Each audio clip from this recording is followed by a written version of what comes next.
కృష్ణవంశీ అంటే నాకు ఎంత ఇష్టం అంటే అంత ఇష్టం. ఆయన 2 సినిమాలు 100 సార్లు చూడమని చూస్తా. ఏంటి చెప్పారండి? మురారి. ఒకటి నిన్నే పెళ్ళాడతా, రెండోది రంగమార్తాండ. అసలు నిన్నే పెళ్ళాడతాలో ఇందాక మీరు చెప్పినట్టు ఒక ఫ్యామిలీలో ఎంత, అది ఫ్యామిలీ కూడా ఆ చుట్టుపక్కల ఉన్న ఇన్స్పిరేషన్తో మా గుర్రం గంగరాజు, ఊర్మిళ వాళ్ళందరి ఇంట్లో ఎప్పుడు 20 మంది 30 మంది తిరుగుతుండేవాళ్ళు. ఆ ఇన్స్పిరేషన్ తీసాను చాలాసార్లు చెప్పాడు కృష్ణవంశీ. కాదు అప్పుడు నేను ఇంకా పరిచయం లేదు కృష్ణవంశీకి, లేకపోతే హీరోగా నాకే ఇచ్చేవాడు రోలు. తర్వాత రంగమార్తాండలో అసలు ఆ హాస్పిటల్లో నేను ఇందాకే అంటున్నాను, మా రమ్యకృష్ణని తీసుకోవడం అంటే రమ్యకృష్ణ ఆయన తిట్టిందంట, అందరిని అడుగుతున్నాడంటే నన్ను ఎందుకు అడగలేదని, అది కానీ తీసుకున్నాడు. బట్ బ్రహ్మానందన్ గారికి ఆ క్యారెక్టర్ ఇవ్వటం అసలు కృష్ణవంశీ ఇంటలెక్చువల్ సుపీరియారిటీ. కృష్ణవంశీ రంగమార్తాండ తెలుగు సినిమాల్లో ఒక శంకరాభరణం లాగా ఒక కళాఖండం, అది నువ్వే తీయగలిగాను. అందరికీ నమస్కారం అండి. నాకు సరిగ్గా మాట్లాడటం రాదు, అందుకని మీరు క్షమించాలి, ఎక్కువ మాట్లాడలేను.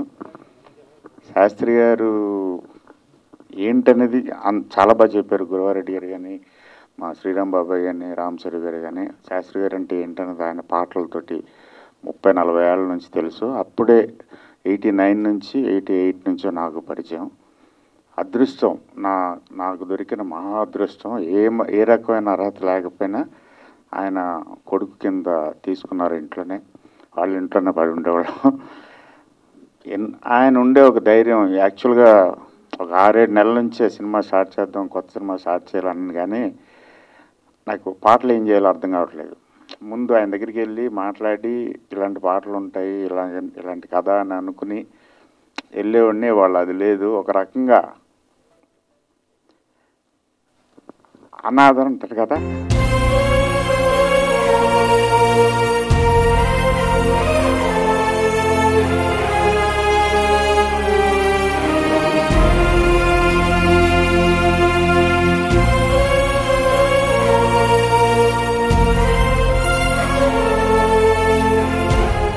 రామ్ చరణ్ గారు పట్టిది 2.5-3 years నుంచి ఆల్మోస్ట్ పాపం. తర్వాత పార్దు అండ్ సపోర్ట్ చేసిన అందరికీ thank you very much. Sorry.